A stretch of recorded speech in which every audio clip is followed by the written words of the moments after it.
தலைப்பிலே தமிழகத்திலே கடந்த 30 ஆண்டுகளுக்கு மேலாக தமிழ்நாடு தௌஹீது ஜமாத் ஏகத்துவ பிரச்சாரத்தையும் தூதுத்துவ பிரச்சாரத்தையும் முன்னெடுத்து சென்று எப்படிப்பட்ட எழுச்சியை அல்லாஹ் ரப்புல் ஆலமீன் வழங்கி இருக்கின்றான் என்பதையும் அதனால் ஏற்பட்டிருக்கிற புரட்சியும் வளர்ச்சியை பற்றிய பல்வேறு வரலாற்று தகவல்களையும் உங்களுக்கு விளக்கிச் சொல்வதற்காக இந்த தலைப்பு வழங்கப்பட்டதாக நீங்கள் புரிந்து கொள்ளக்கூடாது. இந்த தலைப்பை பொறுத்த வரைக்கும் ஒரு மனிதனுடைய உள்ளத்திலே தௌஹீது என்கிற கொள்கை குடிகொள்ள துவங்குகிற பொழுது, பிறகு அவருடைய இல்லத்திற்கு இந்த பிரச்சாரம் முன்னெடுத்து வைக்கப்படுகிற பொழுது, அதையும் தொடர்ந்து சமுதாயத்திலே இந்த ஏகத்துவ பிரச்சாரத்தை அவர் எடுத்துரைக்கிற பொழுது சந்திக்கின்ற எல்லா பிரச்சனைகளையும் அவர் எதிர்கொண்டதற்கு பிறகுதான் இந்த சமுதாயத்திலே மிகப்பெரிய ஒரு எழுச்சி வரும். அந்த எழுச்சியை அல்லாஹுடைய கிருபையால் நாம் அடைய வேண்டும் என்றால் இந்த ஏகத்துவவாதியாக இருக்கக்கூடியவர் தங்களுடைய வாழ்க்கையில் முன்னெடுத்து செல்ல வேண்டிய செயல் திட்டங்கள் என்ன என்பதை தங்களுடைய கவனத்திலே கொண்டு வர வேண்டும் என்பதற்குத்தான் இந்த தலைப்பு. முதலாவதாக லா இலாஹ இல்லல்லாஹ் முஹம்மதுர் ரசூலுல்லாஹ் என்கிற வணக்கத்திற்கு தகுதியானவன் அல்லாஹ் ஒருவனை தவிர வேறு யாரும் இல்லை, முகமது நபி அவர்கள் அல்லாஹுடைய தூதராக இருக்கின்றார்கள் என்கிற இந்த கொள்கையை ஒருவர் ஏற்றுக்கொண்ட உடனேயே அவரிடத்தில் இருக்க வேண்டிய மிக முக்கியமான முதன்மையான ஒரு அம்சம் அந்த கொள்கையிலே உறுதியோடு இருக்க வேண்டும். வல்ல இறைவன் தன்னுடைய திருமறை குர்ஆனிலே நபிகள் பெருமானார் ஸல்லல்லாஹு அலைஹி வஸல்லம் அவர்களுக்கு இந்த சத்தியத்தை பற்றி எடுத்து சொன்னதற்கு பிறகு சொல்கின்றான், ஃபஸ்தகிம் பிமா உமிர்த, ஃபஸ்தகிம் கமா உமிர்த. நபியே, உனக்கு எந்த கொள்கை எடுத்துரைக்கப்பட்டிருக்கிறதோ அதை நீ பின்பற்றுவதில் மிக உறுதியோடு இருந்து கொள்ளுங்கள் என்பதாக அல்லாஹ் சொல்கிறான். இதுதான் ஏகத்துவவாதியாக இருக்கக்கூடிய ஒவ்வொருவரிடத்திலும் இருக்க வேண்டிய முதன்மையான ஒரு அம்சம். அதனால் தான் அல்லாஹ் தன் திருமறையிலே குறிப்பிடுகின்றான், இன்னல்லதீன காலு ரப்புனல்லாஹு, அல்லாஹுதான் எங்கள் இறைவன் என்று சொல்லி சும்மஸ்தகாமு, அதிலேயே மிக தெளிவாக மிக உறுதியோடு யார் இருக்கிறார்களோ ஃபலா ஹவுஃபுன் அலைஹிம் வலாஹும் யஹ்ஸனூன், அவர்களுக்கு எந்த பயமும் கிடையாது, அவர்கள் கவலைப்படவும் மாட்டார்கள் என்று அல்லாஹ் ரப்புல் ஆலமீன் அந்த இறை நம்பிக்கையோடு அந்த கொள்கை உறுதியையும் சேர்த்து சொல்கிறார். ஒரு கட்டத்தில் நபிகள் பெருமானாரிடத்திலே ஒரு நபித்தோழர் வருகிறார். அல்லாஹ்வுடைய தூதரே, குல்லி ஃபில் இஸ்லாமி கைரன், இஸ்லாத்தை பற்றிய ஒரு நல்ல விஷயத்தை எனக்கு சொல்லிக் கொடுங்க. லா அஸ்அலுஹு அஹதன் கைரக அவ் பஅதக, அதற்கு பிறகு உங்களுக்கு அடுத்து இஸ்லாத்தை பற்றி நான் யார்ட்டையும் கருத்து கேட்டு தெரிந்து கொள்ளக்கூடாது. நீங்கள் சொல்லுகிற தகவல் ஒட்டுமொத்த இஸ்லாத்தை உள்ளடக்கியதாக எனக்கு சொல்லுங்கன்னு கேட்டார்கள். அதற்கு நபிகள் நாயகம் ஸல்லல்லாஹு அலைஹி வஸல்லம் அவர்கள் சொன்னார்கள், குல், நீ சொல்லு. எப்படி சொல்லணும்? ஆமன்து பில்லாஹ், நான் அல்லாஹுவை நம்பிக்கொண்டேன், சும்மஸ்தகிம், அப்படி சொல்லிட்டீல, அதுல உறுதியாயிரு என்று நபிகள் நாயகம் ஸல்லல்லாஹு அலைஹி வஸல்லம் அவர்கள் சொன்னார்கள். இதுதான் இந்த ஏகத்துவவாதி தன்னுடைய வாழ்க்கையில் அடைய வேண்டிய முதல் அடிப்படையான பாடம். நாம் ஏற்றுக்கொண்ட கொள்கையில் மிக தெளிவாக மிக உறுதியோடு இருக்க வேண்டும். இந்த கொள்கையை நம்முடைய உள்ளத்திலிருந்து அகற்றுவதற்காக, நம்மை அடக்கியாள்வதற்காக, நம்மை ஏமாற்றுவதற்காக, அசத்தியத்தை நம்மிடத்திலே புகுத்துவதற்காக எப்படிப்பட்ட எதிர்ப்புகள் வந்தாலும் பின்வாங்கி விடாத அளவிற்கு, நிலை குலைந்து விடாத அளவிற்கு, தடுமாறி விடாத அளவிற்கு இவனிடத்திலே தடம்பதிக்கக்கூடிய வகையிலே உறுதி பூண்டவனாக இருக்க வேண்டும் இந்த கொள்கையிலே. இரண்டாவது என்ன? இந்த கொள்கையை ஒருவன் ஏற்றுக்கொள்வானேயானால் அவன் பல சோதனைகளை சந்தித்தாக வேண்டும். பல்வேறு சோதனைகளை சந்தித்ததற்கு பிறகுதான் இந்த கொள்கை மிகப்பெரிய எழுச்சிக்கு வரும். அது ஒரு பெரிய வளர்ச்சியை ஏற்படுத்தும். அப்ப இந்த கொள்கைவாதி ஒவ்வொருவனுமே எத்தனையோ வகையான சோதனைகளை எதிர்கொண்ட பிறகுதான் இந்த சமுதாயத்தில் இந்த ஏகத்துவத்தால் ஏற்படுகிற எழுச்சியை உலகம் பார்க்க முடியும்.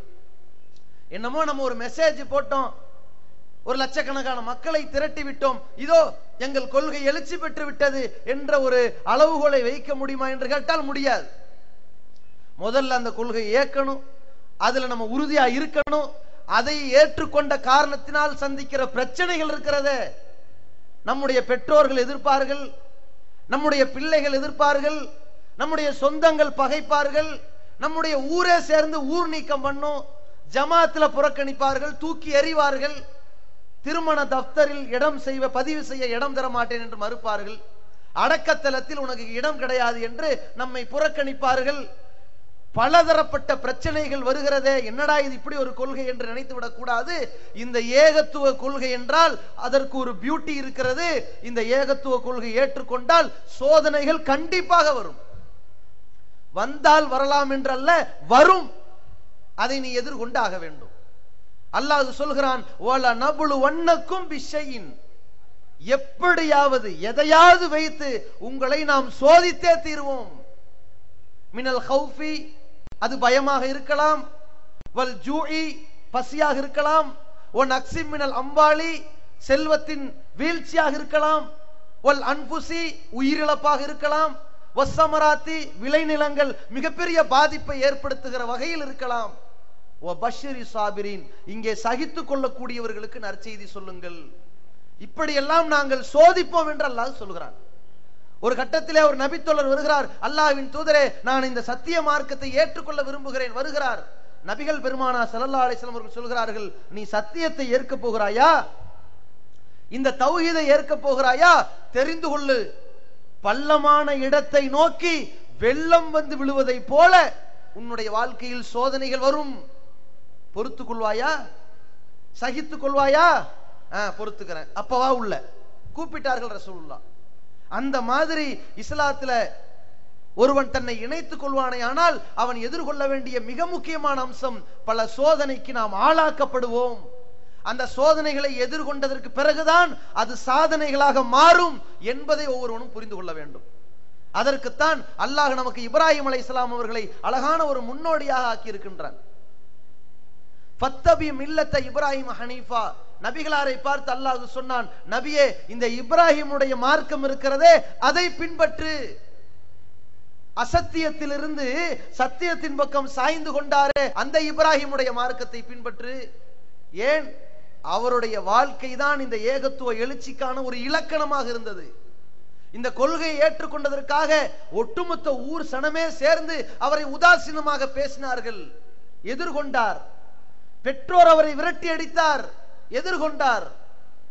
அந்த நாட்டினுடைய அரசாங்கமே அவரை தூக்கி வீசியது நெருப்பு குண்டத்திலே, எதிர்கொண்டார். இந்த கொள்கை ஏற்றுக்கொண்டால் எதிர்ப்புகள் வரும், சோதனைகள் வரும், அது சகஜம். அதை எதிர்கொண்டால் தான் பிறகு எழுச்சி வரும் என்பதை இப்ராஹிம் அலைஹிஸ்ஸலாம் அவர்கள் புரிந்து வைத்தார்களே, அந்த இப்ராஹிமை பின்பற்றி என்று நபிகளாருக்கு அல்லாஹ் சொல்லிக் கொடுத்தான். நபிகளாருக்கும் கூட ஒரு ஆச்சரியம் இருந்தது. உதாரணத்திற்கு, அந்த மக்காவிலே ஹிரா என்ற பகுதியிலே ஜிப்ரீல் அலைஹிஸ்ஸலாம் அவர்களை முதலிலே சந்தித்து விட்டார்கள். சந்தித்த உடனேயே இக்ரா பிஸ்மி ரப்பிக்கல்லதி ஹலக் என்ற இறைவசனங்கள் வந்து விட்டது. தூதராக்கப்பட்டார்கள். கதீஜா ரலியல்லாஹு அன்ஹா அவர்கள் நபி அவர்களை அழைத்து சென்று வரக்கா பின் நௌஃபல் இடத்திலே கொண்டு செல்கிறார்கள். வரக்கா பின் நௌஃபல் அவர்கள் நபி அவருடைய நிலைமையை பார்த்துவிட்டு பிறகு சொன்னார்கள், இந்த சமுதாயத்தவர்கள் உங்களை விரட்டி அடிப்பார்கள், உங்களை சமூக பகிஷ்காரம் செய்வார்கள், உங்களை துன்புறுத்துவார்கள். அந்த நேரத்தில் நான் உங்களுக்கு உதவி செய்யக்கூடியவனாக இருக்கக்கூடாதா என்று வரக்கா பின் நௌஃபல் அவர்கள் ஒரு ஆதங்கப்பட்டாரே. அப்பொழுது நபிகளார் கூட ஆச்சரியப்பட்டு கேட்டார்கள், இந்த சமுதாய மக்களா என்னை எதிர்க்க போகிறார்கள், இவர்களா என்னை புறக்கணிக்க போகிறார்கள்? ஆமாம், அதான் நடக்கும். எதிர்க்கப்பட்டார்கள். எந்த காபத்துல்லாவை புதுப்பிக்க வேண்டும் என்பதற்காக நபி அவர்கள் சிறுபிராயத்திலே அதை கட்ட வேண்டும் என்பதற்கு செங்கற்களை சுமந்தார்களோ, அந்த பெருமானார் ஸல்லல்லாஹு அலைஹி வஸல்லம் அவர்கள் அந்த காபாவில் நுழைய முடியாத அளவிற்கு புறக்கணிக்கப்பட்டார்களே, எதிர்க்கப்பட்டார்களே. அவர்களுடைய உயிருக்கு விலை பேசப்பட்டதே, தலா 100 ஒட்டகங்கள் என்று.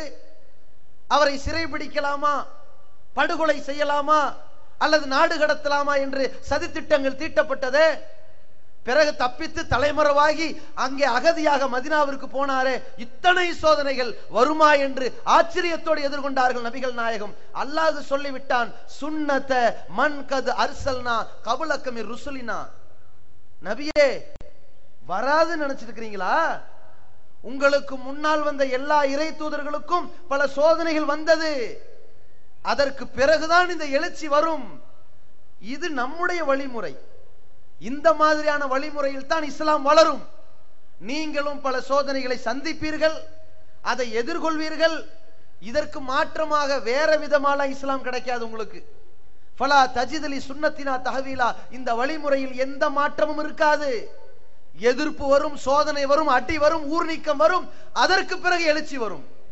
இதைத்தான் நபிகளாருக்கு அல்லாஹ் சொல்லிக் கொடுத்தான். எனவே இந்த ஏகத்துவத்தை ஏற்றுக்கொண்டிருக்கிற எந்த சகோதரனாக இருந்தாலும் சகோதரியாக இருந்தாலும் புரிந்து கொள்ளுங்கள், நீங்கள் நாம் ஏற்றிருக்கிற இந்த கொள்கையை எதிர்த்து மிகப்பெரிய சோதனைகளை இந்த உலகத்தில் சந்திப்போம். அதை எதிர்கொள்ளக்கூடிய மனப்பக்குவம் இருக்க வேண்டும். அதற்கு நம் இடத்தில் இருக்க வேண்டிய மிக முக்கியமான ஒரு அம்சமாக அல்லாஹ் சொல்லி தந்திருப்பது சகிப்புத்தன்மை இருக்க வேண்டும். எந்த அளவிற்கு? நபிகள் பெருமானார் ஸல்லல்லாஹு அலைஹி வஸல்லம் அவர்கள் பல வகையான எதிர்ப்புகளை சந்திக்கிறார்கள். சில நேரங்களில் மிகப்பெரிய சங்கடத்திற்கு ஆளானார்கள். காபத்துல்லாவிற்கு செல்கிறார்கள், தொழுகிறார்கள்.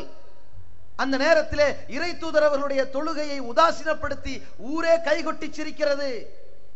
ஒட்டகத்தினுடைய அந்த கருப்பையாக அந்த மலக்குடலை கொண்டு வந்து கொட்டுகிறார்கள்.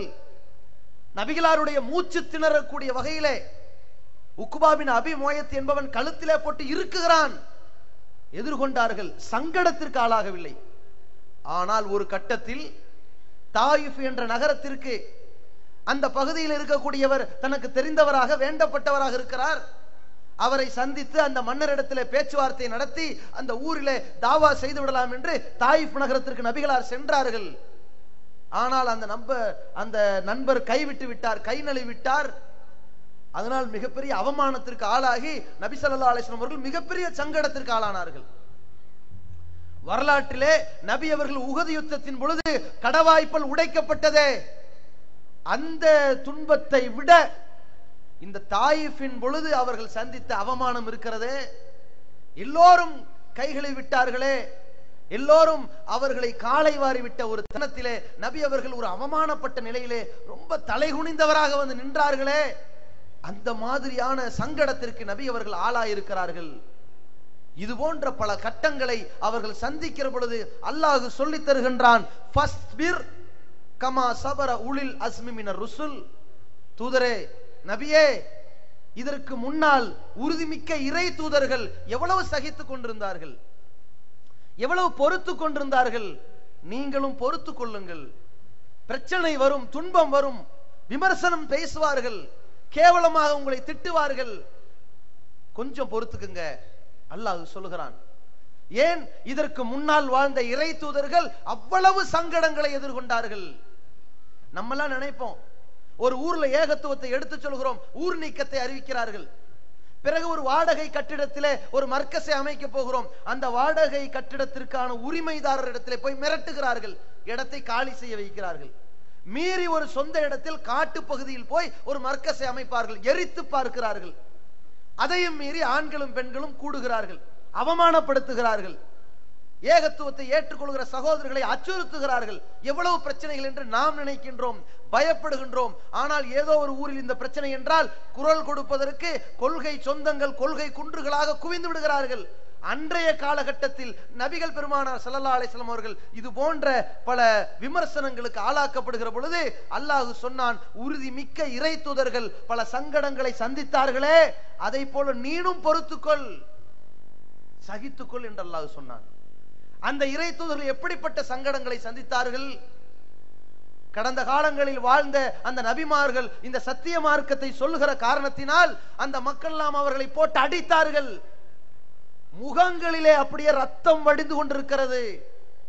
உடலில் மற்ற இடங்களில் ஏற்படுகிற காயத்தை விட முகத்திலே அடித்து முகங்களில் வடிகிற ரத்தத்தை கூட அந்த நபிமார்கள் துடைத்து விட்டு அல்லாஹு மக்ஃபிர்லி கௌமி ஃபஇன்னஹும் லா யஅலமூன், இறைவா இந்த சமுதாயத்தை நீ மன்னித்து விடு, அவர்கள் ஒன்றும் அறியாத காரணத்தினால, அறியாமையின் காரணத்தினால் என்னை போட்டு இப்படி அடிக்கிறார்கள் இறைவா என்று சகித்து கொண்டார்களே, அந்த அடித்தவர்களுக்கு கூட ஆதரவாக பேசினார்களே, அப்படிப்பட்ட உறுதிமிக்க தோழர்களை போன்று, இறை தூதர்களை போன்று நீ பொறுத்துக்கொள் என்று அல்லாஹ் சொல்கிறான்.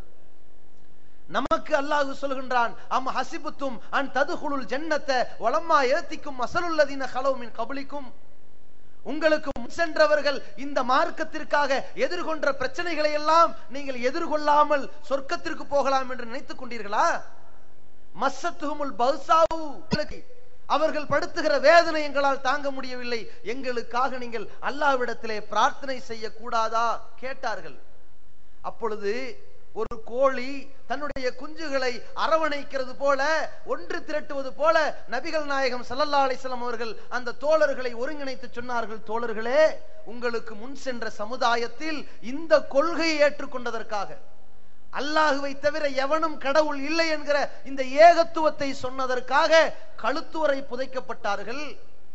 ரம்பங்களால் அவர்களுடைய தலை 2 கூறாக ஆக்கப்பட்டது. ஆனால் அவர்கள் இந்த இஸ்லாத்தை விட்டு வெளியேறவில்லையே. நபி அவர்கள் ஒரு சம்பவத்தை எடுத்து சொல்கிறார்கள். இந்த உலகத்திலே மனிதன் சந்திக்கின்ற மிகப்பெரிய வேதனையில் ஒன்று அது. ஒருவனை ஓங்கி அடிக்கிறார்கள், கட்டி வைத்து மிதிக்கிறார்கள் என்று கூட வைத்துக் கொள்ளுங்கள். கை கால்களை உதறி அசைத்தாவது வேதனையை வெளியேற்றி விடலாம். கழுத்து வரை புதைத்துக் கொண்டு அனைவரும் பெரிய ஜாம்பவான்களை போன்று தெரிவான். ஏன்? இவனுடைய மண்டை மட்டும்தான் தரையிலே தெரியும். இப்படி பார்த்தானே ஆனால் ஒரு யானை வருகிறது என்ன நினைப்பான், ஒரு படை வருகிறது என்ன நினைப்பான், ஏறி மிதித்து விடுவார்களோ என்று கதறுவான், பதறுவான். ஒரு ரம்பத்தை கொண்டு வந்து தலை மீது வைத்தால் எப்படிப்பட்ட ஒரு பதட்டம். அறுக்க ஆரம்பிக்கிற பொழுது துடிதுடிக்கின்ற உடல் அசையாது, பூமிக்குள்ளே புதைந்திருக்கிறது. இஸ்லாத்தை விட்டு வெளியேறி விட்டார்களா? இந்த மார்க்கத்தை விட்டு பின்வாங்கி ஓடி விட்டார்களா? இல்லையே. அதே போல் நீங்கள் இருங்கள், அல்லாஹ்வுடைய தூதர் சொன்னார்கள். அதே போல இரும்பு கம்பிகளால், இரும்பு சீப்புகளால் உடல் கீறி கிழிக்கப்படுகிறது. தோலும் அதோடு சேர்ந்து நரம்பு மண்டலங்களும் இழுக்கப்படுகிற பொழுது கூட பிராண்டப்படுகிற நேரத்தில் அவர்களுடைய ஈமான் நிலை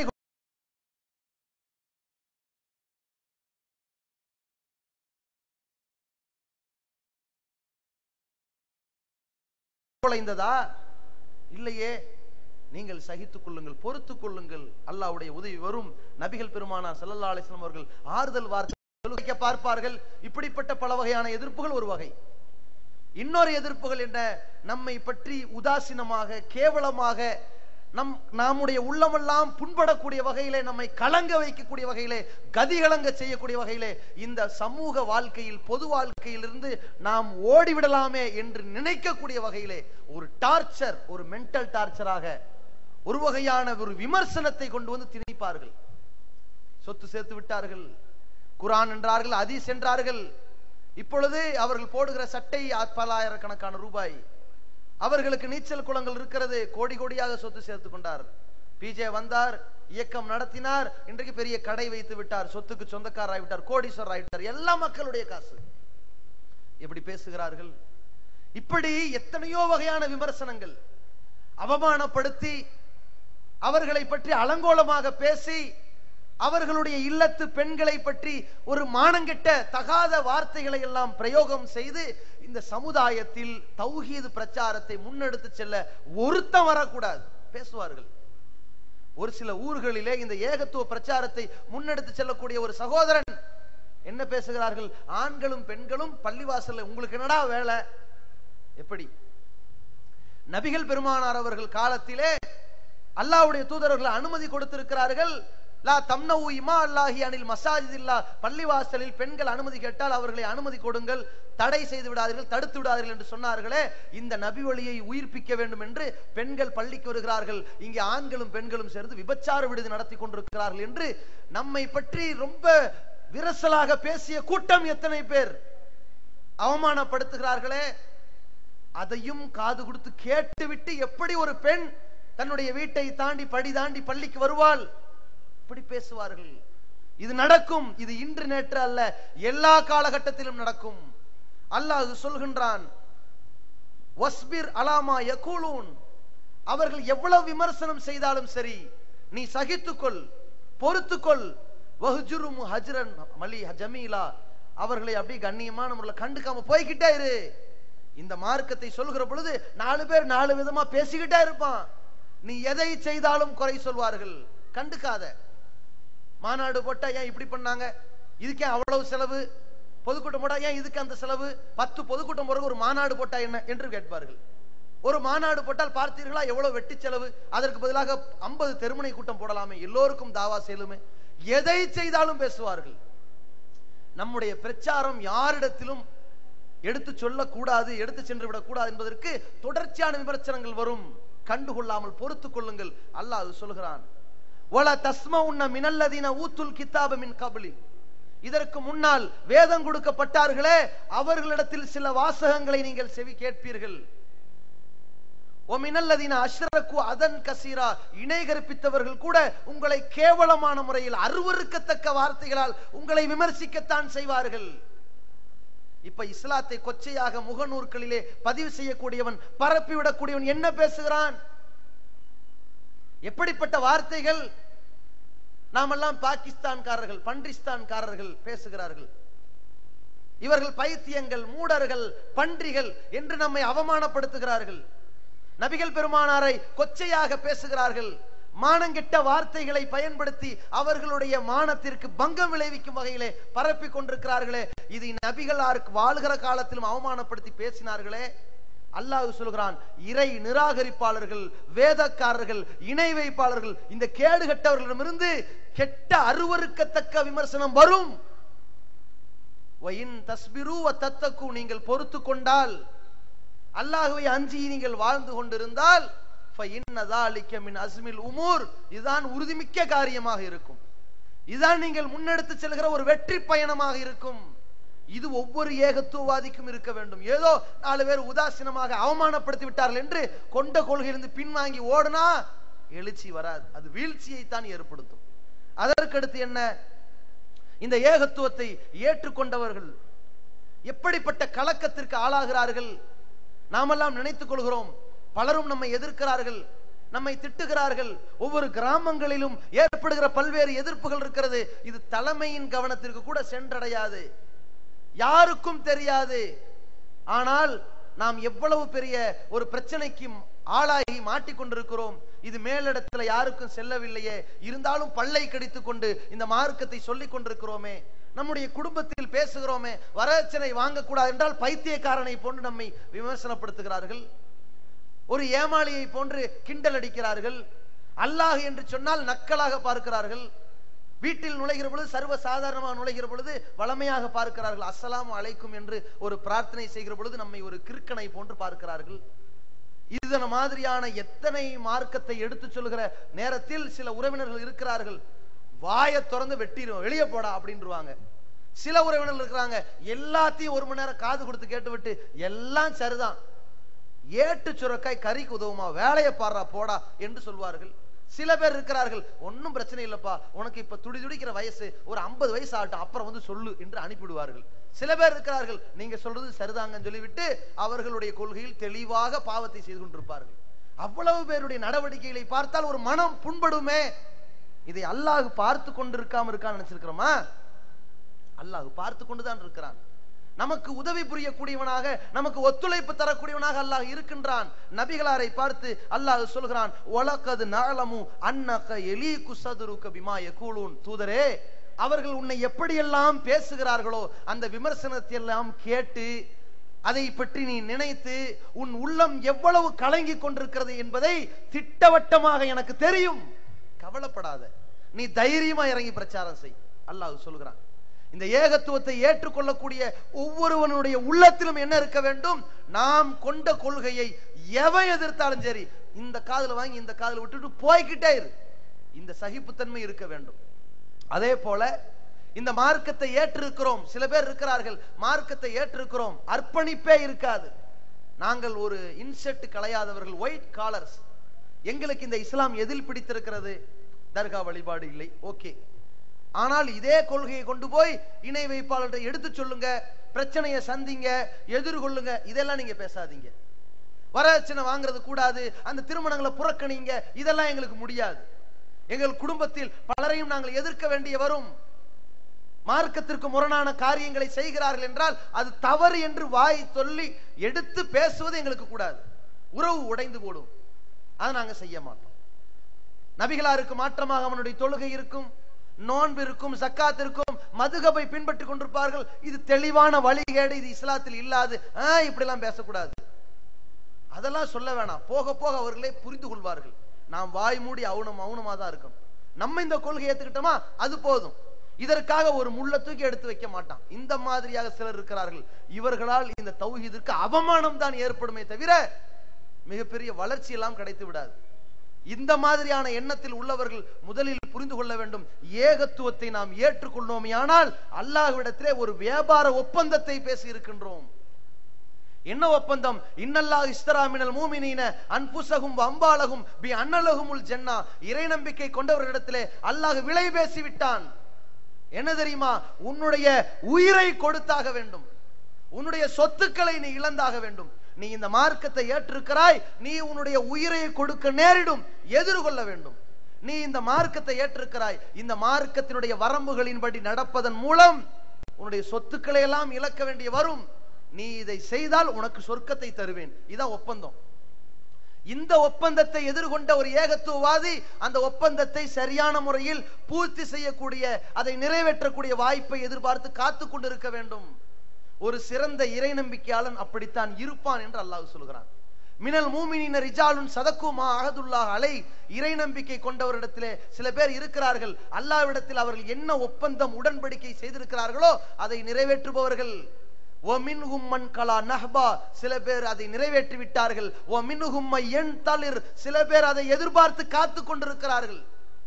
அதற்கு ஒரு தருணம் வராதா? அல்லாஹ்வுக்காக என் சொத்துக்களை இழப்பதற்கு ஒரு நேரம் வராதா?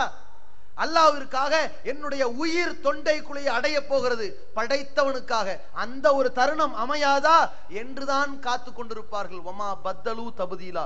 இதற்கு மாற்றமான நடவடிக்கை மேற்கொள்ள மாட்டார்கள். இந்த ரெண்டு தியாகம் ஒவ்வொருவனிடத்திலும் இருக்க வேண்டும்.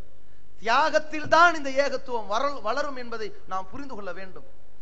எப்படி நபிகள் பெருமானார் ஸல்லல்லாஹு அலைஹி வஸல்லம் அவர்கள் சொல்கிறார்கள், நான் இந்த மார்க்கத்திற்காக, இந்த தர்மத்திற்காக, அதர்மத்திற்கு எதிராக, அசத்தியத்திற்கு எதிராக யுத்த களத்தை சந்தித்து ஒருவேளை கொல்லப்பட்டால், பிறகு அல்லாஹ் எனக்கு ஒரு உயிரை கொடுத்தால், மீண்டும் இந்த மார்க்கத்திற்காக போய் என்னுடைய உயிரை இழப்பதற்கு தயாராக வந்து நின்று மீண்டும் கொல்லப்பட்டால், இப்படி ஒவ்வொரு தருணத்திலும் இந்த மார்க்கத்திற்காக நான் ரத்தம் சிந்தி கொல்லப்பட வேண்டும் என்றே நான் எதிர்பார்த்து காத்து கொண்டிருக்கிறேன் என்று நபிகளார் சொன்னார்களே, அப்படிப்பட்ட தியாக மனப்பான்மை இருக்க வேண்டும். இதற்காக நாம் என்ன ஒதுக்கி இருக்கின்றோம்? சில நேரங்களிலே ஒரு மர்கஸ் தூரமாக இருக்கும், 5 வேளை தொழுகை, அங்கே வந்து தொழுவதற்கு ரொம்ப சடைவாக இருக்கும். அங்கே வந்து ஜுமாவில ஒன்று திரளுவதற்கு சடைவாக இருக்கும். ஒரு ஊரிலே மிக கடுமையான எதிர்ப்பாக இருக்கும். அங்கே திரண்டு வந்தால் அந்த ஊர் மக்களிடத்தில் ஏகத்துவ எழுச்சிக்கு ஒரு உத்வேகமாக இருக்குமே என்பதில் ஒருவன் நேரத்தை ஒதுக்கி வருவதற்கு அவ்வளவு பெரிய பாரமாக இருக்கும். ஆனால் இஸ்லாம் சொல்கிறது, உயிரை கொடுப்பதற்கு நீ தயாராக வந்திருக்க வேண்டும். அப்பொழுதுதான் இந்த ஏகத்துவம் வளரும். எந்த அளவிற்கு ஒரு கட்டத்திலே நபிகள் நாயகம் ஸல்லல்லாஹு அலைஹி வஸல்லம் அவர்கள் காலகட்டத்திலே ஒரு கிராமவாசி இஸ்லாத்தை ஏற்கிறார். அவருக்கு என்று சில உதவி பொருட்களை நபி அவர்கள் கொடுக்கிறார்கள். ஏன்னா இஸ்லாத்தை ஏற்று வந்த உடனேயே குடும்பத்தார் கைவிட்டு விடுவார்கள், ஆதரிக்க ஆள் இருக்காது. அப்ப ரசூலா என்ன பண்றாங்க? உதவி பொருளை கொடுத்து அனுப்புகிறார்கள். அந்த கிராமவாசி அதை கொண்டு வந்து நபிகளாரிடத்திலே கொடுத்து விட்டு, அல்லாஹ்வின் தூதரே, இதற்காக நான் இஸ்லாத்திற்கு வந்திருக்கிறேன் என்று நீங்கள் நினைத்துக் கொண்டீர்களா? இதற்கு வரல. நான் எதற்காக இஸ்லாத்திற்கு வந்திருக்கிறேன் தெரியுமா? இந்த மார்க்கத்திற்காக தியாகம் செய்வதற்கு. உங்கள் தலைமையிலே ஒரு யுத்தம் அறிவிக்கப்பட்டதற்கு பிறகு அந்த யுத்த களத்திலே இறங்கி அந்த இரத்த வெள்ளத்திலே எதிரிகளுடைய ஈட்டி என்னுடைய தொண்டையை பதம் பார்ப்பதை நான் எதிர்பார்த்து வந்திருக்கிறேன். மார்க்கத்திற்கு உயிர் கொடுக்க வந்திருக்கிறேனே தவிர இதெல்லாம் எனக்கு தேவையில்லைன்னா. அப்ப ரசூலுல்லாஹி ஸல்லல்லாஹு அலைஹி வஸல்லம் சொன்னாங்க, நீ அப்படித்தான் வந்திருப்பாய், ஆனால் அது நடக்கும், போயிட்டு வந்துட்டாங்க. பிறகு ஒரு யுத்தம் நடைபெறுகிறது. அதிலே சில ஜனாசாக்கள் கிடப்பில் இருக்கிறது. அந்த நேரத்திலே நபி அவர்கள் ஒவ்வொரு சடலத்தையாக எடுக்கிறார்கள். சில நபித்தோழர்கள் எடுக்கிறார்கள், கொண்டு போய் அவர்களை அடக்கம் செய்ய வேண்டும். அவர்களுக்கு ஜனாசா தொழுகை நடத்த வேண்டும், அடுத்தடுத்த பணிகள் இருக்கிறது. அந்த மாதிரி கட்டத்தில் நபி அவர்கள் தேடிக்கொண்டு வருகிறார். ஒருவருடைய தொண்டையிலே எதிரிகளுடைய அந்த ஈட்டி பதம் பார்த்திருக்கிறது. நபி அவர்கள் கேட்கிறார்கள், இவரு அவரா? அன்றைக்கு ஒரு நாள் வந்து கேட்டார்ல, இந்த மார்க்கத்திற்காக வேண்டி உயிரை இழக்க தயார் வந்து அவரா? ஆமா அப்படின்னு சொன்ன உடனே நபி அவர்கள் சொல்லுகிறார்கள், இறைவா, இவர் உன்னையே ஈமான் கொண்டார், உனக்காகவே இந்த களத்திற்கு வந்திருக்கிறார், உனக்காகவே உயிரை கொடுத்திருக்கிறார், இவர் உனக்காகத்தான் உயிர் கொடுத்திருக்கிறார் என்பதற்கு நான் சாட்சியாக இருக்கிறேன் சொன்னார்களே. அப்படிப்பட்ட உயிரை கூட நான் இழப்பதற்கு தயார் என்று வந்தால்தான் இந்த ஏகத்துவம் எழுச்சி பெறும். இந்த மார்க்கத்திற்காக என்னுடைய சொத்துக்களை இழக்க வேண்டும். ஒருவர் பெட்டி கடை வைத்திருக்கிறார், பீடி சிகரெட் விற்பனை செய்கிறார், சத்திய கருத்துக்களை ஏற்றுக்கொள்கிறார், தௌஹீதில் தன்னை இணைத்துக் கொள்கிறார். பிறகு சொல்லித் தரப்படுகிறது, இதெல்லாம் மார்க்கத்துக்கு முரணானது, பாவமான காரியத்திற்கு துணை போகக்கூடாது, இதை விற்பனை நிறுத்திக் கொள்ளுங்கள். அப்பொழுது அவர் யோசிக்கிறார், இந்த பீடி சிகரெட்டுக்காகத்தான் கடைக்கு வரான், வியாபாரம் நடக்கிறது, இதை ஒரே அடியா விட்டுட்டோம்னா மொத்த கடையும் திவாலாயிருமே, அடுத்து யார் நமக்கு சோறு போடுவா? இங்கே இறை நம்பிக்கையில் ஏற்பட்ட குளறுபடி, கோளாறு. இவன் நினைக்க வேண்டும், அல்லாஹ் தடை செய்திருக்கிற அல்லாஹ்வுடைய கோபத்திற்கு ஆளாகி எனக்கு ஒரு திருப்தியான வாழ்க்கை தேவையில்லை, அதை புறக்கணித்தவனாக வர வேண்டும். சொத்தே அழிந்து விடுமா? இல்லை. ஆனால் அதை புறக்கணிக்க ஒருத்தன் யோசிக்கிறான். ஆனால் நபிகள் பெருமானார் ஸல்லல்லாஹு அலைஹி வஸல்லம் அவர்கள் காலகட்டத்திலே மக்காவிலிருந்து சில பேர் இஸ்லாத்தை ஏற்றுக்கொண்டதற்காக மதீனாவுக்கு போனார்களே, எதை விட்டு போனார்கள்? சொந்தங்களை விட்டு போனார்கள், சொத்துக்களை விட்டு போனார்கள். அதிலே சுஹைப் என்கிற ஒரு நபித்தோழர், அவர் ஊரை விட்டு போகிறேன் என்ற ஒரு முடிவுக்கு வந்து விட்டார். மக்காவாசிகள் அவரை சுற்றி வளைத்து கேட்கிறார்கள், என்ன ஊரை விட்டு போறீங்களோ, ஹிஜ்ரத் பண்றீங்களோ, இந்த மார்க்கத்திற்காக வேண்டி மதீனாவுக்கு போறீங்களோ, நீ உண்மையிலேயே அல்லாஹ்வுக்காக போறதா இருந்தா, மார்க்கத்துக்காக போறதா இருந்தா, நீ சம்பாரிச்ச சொத்துக்களை எல்லாம் இங்க விட்டுட்டு நீ தனியா போ பாப்போம். நீ எல்லாத்தையும் ஏன் எடுத்துக்கிட்டு போற? காத்து கொண்டிருக்கின்றான். அதே போல ஏகத்துவவாதிகளிடத்திலே இருக்க வேண்டிய இன்னொரு முக்கியமான ஒரு அம்சம் விடாமுயற்சி. நாம் இந்த கொள்கையை எல்லோருக்கும் கொண்டு போய் சேர்க்க வேண்டும், அனைவரும் இந்த கொள்கையின் பால் ஈர்க்கப்பட வேண்டும். முஹம்மது ரசூலுல்லா ஒரு கான்செப்ட் எடுத்திருக்கிறோம், நபி வழி நடப்போம், மதுகபை ஒழிப்போம். மதுகப் ஒழிக்கப்பட்டு மூட நம்பிக்கைகள் புதைகுழிக்கு சென்று நபிகளாருடைய வழிமுறையே எல்லா மக்களிடத்திலும் குடிகொள்ள வேண்டும் நினைக்கின்றோம். என்ன செய்வோம்? ஒரு நாள், ஒரு வாரம், ஒரு மாதம், ஒரு வருடம், சில வருடங்கள் பிரச்சாரம் செய்து விடுவோம், அதோடு முடித்துக் கொண்டோமே. ஆனால் நம்முடைய ஈமானில் குறை இருக்கிறது என்று பொருள். இதில் ஒரு விடாமுயற்சி வர வேண்டும், தொடர்ச்சியாக இருந்து கொண்டே இருக்க வேண்டும். இந்த பிரச்சாரத்தை பொறுத்த வரைக்கும் இதற்கு ஓய்வே கிடையாது. நாம் சாய்ந்து விடாத அளவிற்கு, ஓய்ந்து விடாத அளவிற்கு இந்த கொள்கையை தொடர்ச்சியாக சொல்லிக் கொண்டே இருக்க வேண்டும். நபி நூஹ் அலைஹிஸ்ஸலாம் அவர்கள் எத்தனை 100 ஆண்டுகள் பிரச்சாரம் செய்திருக்கிறார். ஒரு விடாமுயற்சிக்கான ஒரு முன்னுதாரணமாக திகழ்ந்தார். பகலிலே செய்தார், இரவிலே செய்தார், தனிமையிலே செய்தார், கூட்டத்திலும் செய்தார், ரகசியமாகவும் சொன்னார், பகிரங்கமாகவும் சொன்னார். எப்படியெல்லாம் சொல்ல முடியுமோ, ஒரு நாள் அல்ல, ஒரு மாதம் அல்ல, ஒரு வருடம் அல்ல, பல 100 வருடங்கள் பிரச்சாரம் செய்திருக்கிறாரே. அவருடைய விடாமுயற்சியை சிந்தித்து பாருங்கள். அல்லாஹ் இந்த இறை தூதரை அனுப்புகிறான், தூதராக நபிகளாரை பற்றி சொல்கின்றான், ஓ இன்னலக ஃபின்னஹாரி சபஹன் தவிலா, தூதரே உனக்கு பகலில் நீண்ட நெடிய ஒரு வேலை இருக்கிறது. ஏகத்துவத்தை எடுத்துரைக்கின்ற பணி இருக்கிறதே, அது ஒரு நீண்ட நெடிய வேலை பகல் இருக்கிறது, போய் பாரு. இது ஒரு டியூட்டி, ஃபுல் டைம் ஒர்க் மாதிரி இறை தூதருக்கு அல்லாஹ் கொடுத்தானே. அதனுடைய விளைவாகத்தான் 23 ஆண்டுகளில் அந்த காபா, அந்த மக்கமா நகரத்தில் ஒரு மிகப்பெரிய வெற்றி. இந்த முக்கியமான அன்சாரி தோழர்களுடைய ஒத்துழைப்பின் எதிரொலி. அங்கே 50, 100, 200, 300, 500க்கும் மேற்பட்ட தோழர்கள் இஸ்லாத்தை ஏற்றுக்கொண்டிருக்கிறார்கள் என்றால் ஒரு சில மாதங்களில். எப்படிப்பட்ட விடாமுயற்சி! அந்த விடாமுயற்சி தான் ஒவ்வொரு ஏகத்துவவாதி இடத்திலும் இருக்க வேண்டும். இதற்கு ஒரு உதாரணமாக ஒரு சம்பவத்தை சொல்லலாம்.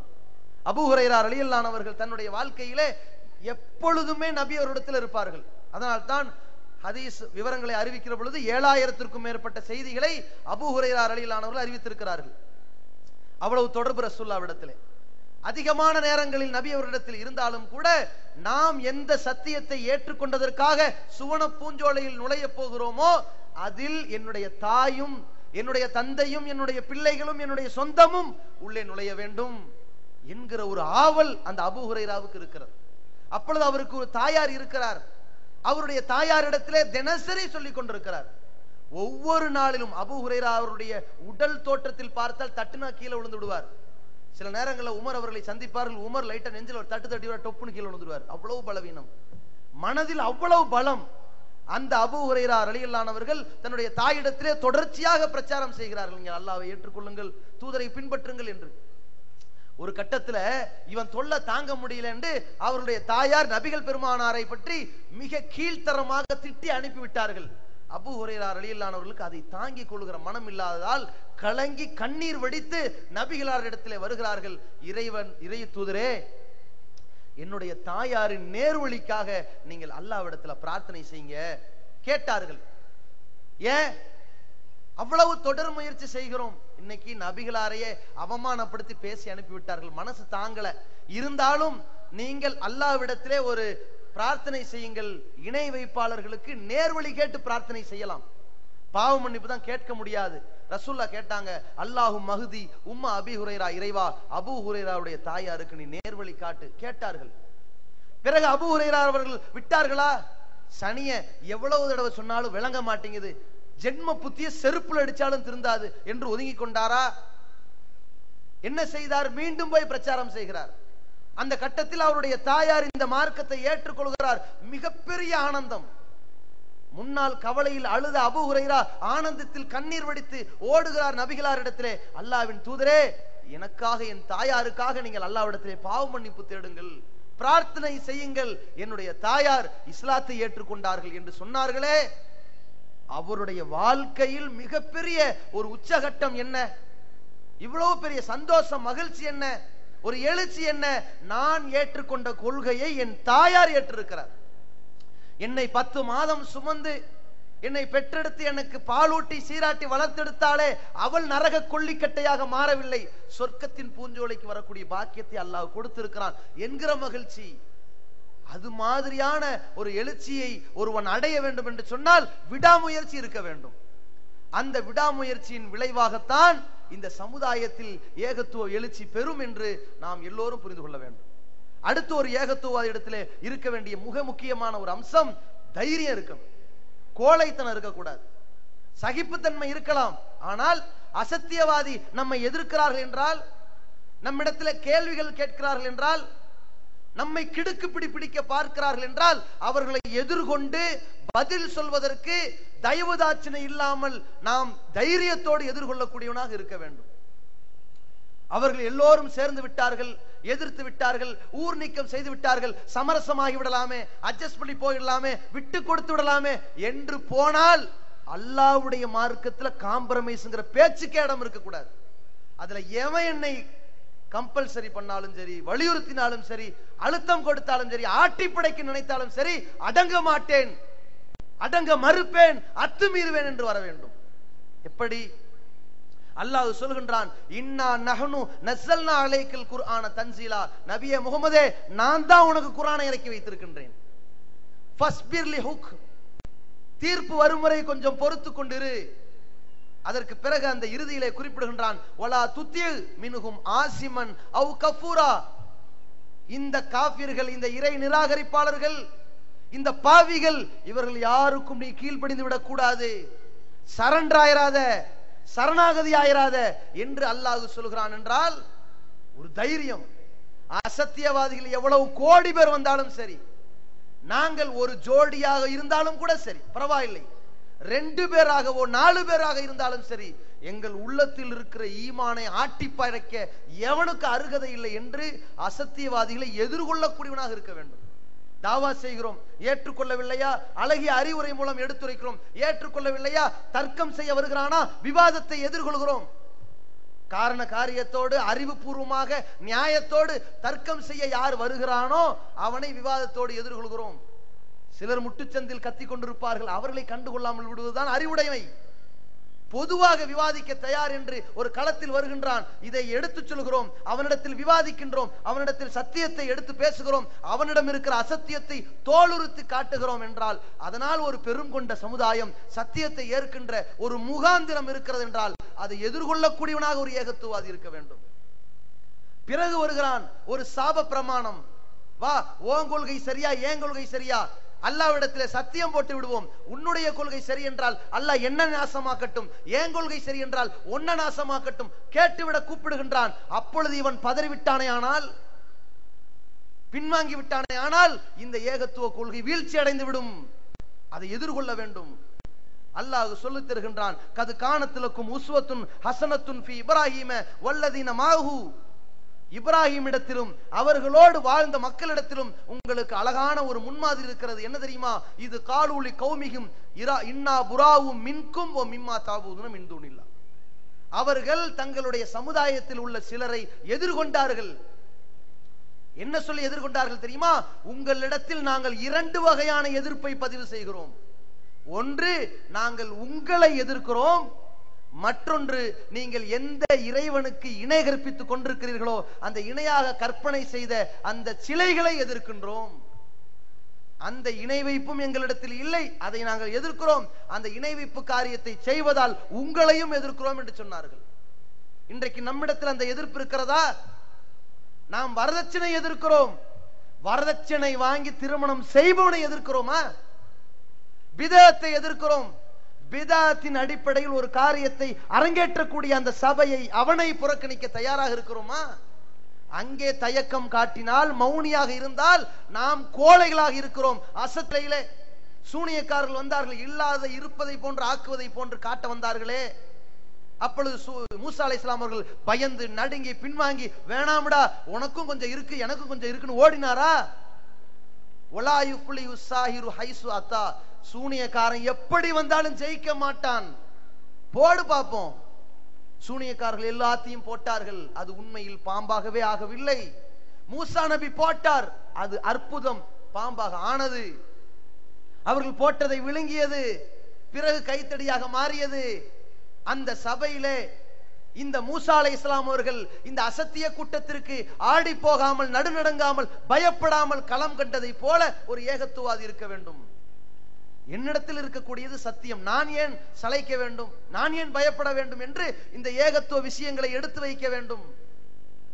நம்மை பார்த்து, ஒரு சிங்கத்தை பார்த்து விரண்டோடுகிற கழுதைகளை போன்றுதான் அசத்தியவாதிகள் ஓடிக்கொண்டிருப்பார்கள் என்று அல்லாஹ் சொல்கிறான். என்றால் இந்த சமுதாயத்தில் தீமைகளை எதிர்கொள்ளக்கூடிய இடத்திலே நாம் எவ்வளவு பேர் என்று இருக்கிறோம் என்கிற எண்ணிக்கையை விட எந்த கொள்கையில் இருக்கிறோம் என்கிற எண்ணிக்கை தான் முக்கியம். அல்லாஹ் ரப்புல் ஆலமீன் எண்ணிக்கையினுடைய பலத்தை பார்க்காமல் நம்முடைய எண்ணங்களின் பலத்தை பார்ப்பான்.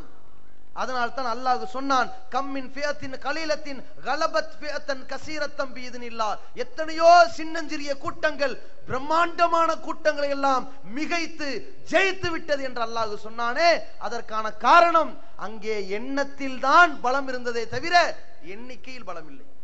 அவ்வளவு ஒரு வேகம் இருக்க வேண்டும். அதே போல இந்த ஏகத்துவாதி இடத்திலே இருக்க வேண்டிய இன்னொரு முக்கியமான ஒரு அடிப்படை அம்சம், நாம் எந்த கொள்கையை ஏற்றிருக்கிறோமோ அதை அடுத்த தலைமுறையினருக்கு, புதிய தலைமுறையினருக்கு, இளைய தலைமுறையினருக்கு எடுத்து சொல்ல வேண்டும் என்கின்ற ஒரு அக்கறை இருக்க வேண்டும். ஒரு சமுதாயத்தில் பெரிய சாம்ராஜ்யத்தை உண்டாக்கணும்னா இப்படிப்பட்ட தூரநோக்கு செயல் திட்டம் இருக்க வேண்டும். நாம் இன்றைக்கு ஒரு 5 தலைமுறையை சார்ந்தவர்களோடு வாழ்ந்து கொண்டிருக்கிறோம். நம்முடைய தகப்பனுடைய தந்தை பாட்டனார் அவர்களுடைய தலைமுறை இருக்கு, நம்முடைய தகப்பனார் இருக்கிறாரு, அவங்க தலைமுறை இருக்குது, நம்ம இருக்கிறோம், நம்ம பிள்ளைங்க இருக்காங்க, நம்முடைய பேர பிள்ளைங்க வருவார்கள். 5 தலைமுறையை சந்திக்கிற ஒரு வாய்ப்பை அதிகமானவர்கள் பெறுவார்கள். இந்த 5 தலைமுறையினர்களுக்கும் இந்த சத்தியத்தை சொல்லக்கூடிய வகையில் நாம் எல்லா வழிவகை செய்திருக்கிறோமா? ஏகத்துவத்தை சொல்லி இருக்கிறோமா? நாம் ஏற்றிருக்கிற இந்த குர்ஆன், சுன்னா, இதை பற்றி அடிப்படை விஷயங்கள், இதனால் ஏற்பட்ட பிரச்சனைகள், இதை எதிர்கொண்ட வரலாறுகள், இத்தனை விஷயங்கள், நபிமார்களுடைய அந்த தியாகங்கள், இவை அனைத்தையும் நம்முடைய பிள்ளைகளுக்கு ஊட்டி வளர்த்தோமா? இது ஏகத்துவவாதி இடத்தில் இருந்தால்தான் நமக்கு பின்னால் கூட அது எழுச்சி அடையலாம். நம்முடைய காலத்தில் அது முடக்கப்பட்டாலும் கூட நாம் விரட்டப்பட்டாலும் கூட, நாம் எதிர்க்கப்பட்டாலும் கூட, பிற்காலத்திலே இந்த ஏகத்துவம் ஒரு எழுச்சி அடைகிற நிலை வருமே. அப்பொழுது நம்முடைய பிள்ளை ஏகத்துவவாதியாக இருக்க வேண்டுமா, இணை வைப்பாளனாக இருக்க வேண்டுமா? நம்முடைய பிள்ளை ஏகத்துவவாதியாக இருக்க வேண்டும் என்றால் நாம் நம் கண்முனையிலே நம்முடைய பிள்ளைகளை எப்படி வார்த்தெடுக்க வேண்டும். ஒரு கட்டத்திலே நபி அவர்கள் சொல்கிறார்கள், பின்னால் ஒரு காலம் வரும், அந்த காலகட்டத்திலே கல்வி அறிவு இந்த இஸ்லாம் இல்லாமல் போய்விடும் என்றார்கள். உடனே ஒரு நபி தோழர் சொல்கிறார், கைஃப யகூனு யா ரசூலல்லாஹ், அல்லாஹ்வின் தூதரே அது எப்படி நடக்கும்? நஹ்னு நக்ரவுல் குர்ஆன், நாங்கள் குர்ஆனை ஓதுகிறோம், வ நுக்ரியுஹு அப்னானா, எங்கள் குழந்தைகளுக்கு ஓதி கொடுக்கிறோம், வ யுக்ரி அப்னாவுனா அப்னாவுஹும், எங்கள் குழந்தைகள் அவர்கள் குழந்தைகளுக்கு ஓதி கொடுப்பார்கள். காலம் காலமாக சங்கிலி தொடராக குர்ஆனை ஓத ஓத ஓத எப்படி அழியும் கேட்டார்கள் அந்த நபி தோழர்கள். ஒரு நம்பிக்கை, நாங்கள் எந்த மார்க்கத்தை ஏற்றுக்கிறோமோ அதை கரெக்டா சொல்லி கொடுத்துருவோம் என்கிற நம்பிக்கை. அப்பொழுது நபி அவர்கள் சொன்னார்கள், ஓதி கொடுத்தால் மட்டும் பத்தாது, குர்ஆனை ஓதி மனப்பாடம் செய்து கொண்டால் பத்தாது. அமா தரா அன்னல் யகூதவன் நசாரா, நீங்கள் யூத நசாராக்களை பார்க்கவில்லையா? எக்ரவுன தௌராத் வல் இன்ஜீல், அவர்கள் தௌராத் இன்ஜீலை ஓதிக்கொண்டுதான் இருக்கிறார்கள். வலா யாமலுன மிம்மா ஃபீஹிமா, அதன்படி அவர்கள் நடப்பதில்லையே. நீங்கள் உங்கள் பிள்ளைகளுக்கு ஓதி கொடுப்பது முக்கியமல்ல, கற்றதை அதன் வழியிலே நடக்க செய்ய வேண்டும், அதுதான் முக்கியம் என்றார்களே. இப்ராஹிம் அலைஹிஸ்ஸலாம் அவர்கள் நமக்கு எவ்வளவு அழகான ஒரு முன்மாதிரியாக இருக்கிறார். இதிபுத்தலா இப்ராஹிம ரப்புஹு பி கலிமாத்தின் ஃபஅத்தம்மஹுன்ன, இப்ராஹிமிடத்திலே இறைவன் போட்ட எல்லா சோதனைகளையும் எதிர்கொண்டார். ஒரு சமுதாயத்தை போன்று ஒரு பலம், அவ்வளவு ஒரு வேகம். நெருப்பில் தூக்கி எறியப்பட்டாலும் கூட நெருப்பு சுடும் என்ற இயற்கை விதிக்கு மாற்றமாக என்னை படைத்தவன் அதை குளிர வைப்பான் என்கிற ஒரு நம்பிக்கை. தூக்கி எறியப்பட்ட பொழுதும் கூட நிலை குலையாத இப்ராஹிம் அலைஹிஸ்ஸலாம் அவர்களை பார்த்து அல்லாஹ் சொன்னான், இன்னி ஜாயிலுக லின்னாசி இமாமா, மனித குலத்திற்கே உன்னை முன்னோடியாகி விட்டேன், நீ ஒரு முன்னோடி, நீ தான் மாடல், ரோல் மாடல். அல்லாஹ் சொல்லிட்டான். இப்ராஹிம் விட்டாரா? அடுத்த ஒரு பிரார்த்தனை செய்தார், ஒமின் துர்ரியத்தி, இறைவா என்னை முன்னோடி ஆக்கி இருக்கிறாய், என்னுடைய வழித்தோன்றல்களையும் அப்படியே ஆக்கிரலாமே கேட்டார்கள். அல்லாஹ் என்ன செஞ்சான் தெரியுமா? என்னுடைய சோதனைகளை எல்லாம் ஏற்று சகித்து கொள்ளக்கூடியவர்களை, பொறுத்து கொள்ளக்கூடியவர்களை, உறுதிமான்களை முன்னோடியாக ஆக்குவேன். ஆனா அநியாயக்காரர்கள் ஆக்க முடியாது. ஓம் புள்ளைங்கிறதுக்காக வேண்டி அநியாயக்காரர்கள் ஆக்க முடியுமா? ஒலா ஏனாலு அகுதில் ஆலிமீன், அநியாயக்காரர்களுக்கு இந்த மாதிரி நான் செய்ய மாட்டேன் என்று அல்லாஹ் மறுக்கிறான் என்றால், இப்ராஹிம் அப்பொழுது சந்திக்கிறார், தன்னுடைய வாழ்க்கையில் தன் கண் முன்னிலையிலே பார்க்கிறார், இஸ்மாயில் இஸ்ஹாக் அடுத்த தலைமுறை இருக்கிறது, இஸ்ஹாக்குக்கு அடுத்து யாக்கூப் என்கிற தலைமுறை இருக்கிறது. 3 தலைமுறைக்கும் இந்த ஏகத்துவத்தை சொன்னார். அதன் விளைவு இஸ்மாயில் இறை தூதர், இஸ்ஹாக் இறை தூதர், இஸ்ஹாக்குடைய மகன் யாக்கூப் இறை தூதர். அந்த யாக்கூப் என்ன பாடத்தை தன்னுடைய தாத்தா இப்ராஹிம் இடத்தில் கற்றிருக்கிறார் தெரியுமா? நாம் ஏற்றுக்கொண்ட கொள்கையை நம்முடைய பிள்ளைகளுக்கு சொல்லாம சாகக்கூடாது, இதான் கத்திருக்கிறார். அதனால் தான் யாக்கூப் அவர்களுடைய மரணத்தை பற்றி அல்லாஹ் நமக்கு சொல்கின்றான், அம் குன்தும் ஷுஹதா இது ஹலர யாக்கூபல் மவுத். இந்த யாக்கூப் நபிக்கு மரணம் வந்துச்சே, அப்ப நீங்க யாராவது அங்க இருந்தீங்களா? அங்க என்ன நடந்துச்சுன்னு தெரியுமா? தெரியாது. அப்ப நான் சொல்றேன், அல்லாஹ் சொல்றான் என்ன நடந்துச்சு.